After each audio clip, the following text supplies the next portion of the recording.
ফেটে যায়, বুকটা ফেটে যায়।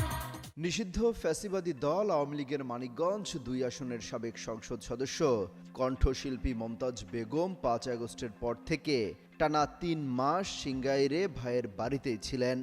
এই ৩ মাসে একদিনও তিনি বাড়ি থেকে বের হননি।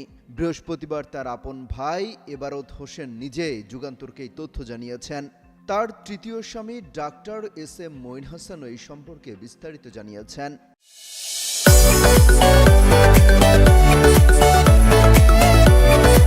এর আগে সোমবার ঢাকা মহানগর গোয়েন্দা পুলিশের একটি দল ধানমন্ডির একটি বাসা থেকে মমতাজ বেগমকে গ্রেপ্তার করে। তিনি এখন ৪ দিনের পুলিশি রিমান্ডে আছেন।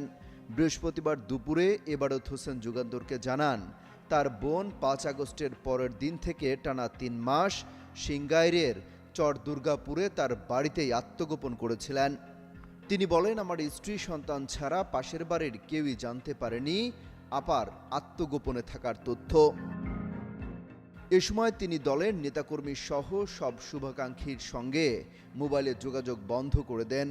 কেউ প্রয়োজন হলে তার মাধ্যমে যোগাযোগ করতেন বলে জানান। স্থানীয় সূত্রগুলো জানিয়েছে, মমতাজের ভাই এবারতের বাড়িসহ আশপাশের এলাকা সিসি ক্যামেরা দ্বারা নিয়ন্ত্রিত। বাইরের কোনো লোক বাড়ির আঙিনায় ঢোকা মাত্রই তাদের বাড়িতে কেউ নেই বলে জানিয়ে দেয়া হতো। সিংগাইরের আইনশৃঙ্খলা বাহিনী সহ বিভিন্ন গোয়েন্দা সংস্থার নজর এড়িয়ে মমতাজ বেশ আইসিভাবেই ভাইয়ের বাড়িতে ৩ মাস কাটিয়েছেন।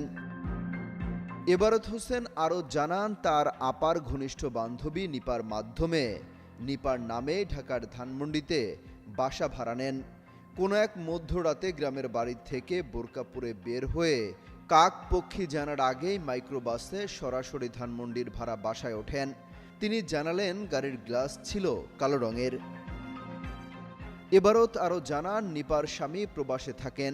মমতাজ আপার সব ধরনের দেখভাল নিপা আপাই করতেন, আর টাকার যোগান দিয়ে আসতেন মমতাজের পিএস জুয়েল। এদিকে মমতাজের আত্মগোপনের বিষয়ে জানতে বুধবার তার তৃতীয় স্বামী ডাক্তার মঈন হাসান চঞ্চলের মেসেঞ্জারে যোগাযোগ করলে তিনি যুগান্তরের প্রতিবেদককে ফিরতি বার্তায় বিস্তারিত জানান। বলেন, মমতাজ কিছুদিন সাবেক দ্বিতীয় স্বামী মানিকগঞ্জ পৌরসভার সাবেক মেয়র মোহাম্মদ রমজান আলীর মেয়ে রুকুন মোহাম্মদপুরের বাসায় আশ্রয় ছিলেন। এরপর তিনি নিপার ভাড়া করা বাসায় থাকতে শুরু করেন। তবে রমজানের ঘনিষ্ঠ স্বজন সানোয়ার হোসেনের সঙ্গে কথা হলে তিনি এই তথ্য মিথ্যা দাবি করেন। অমিত হাসান রবিন, যুগান্তর নিউজ।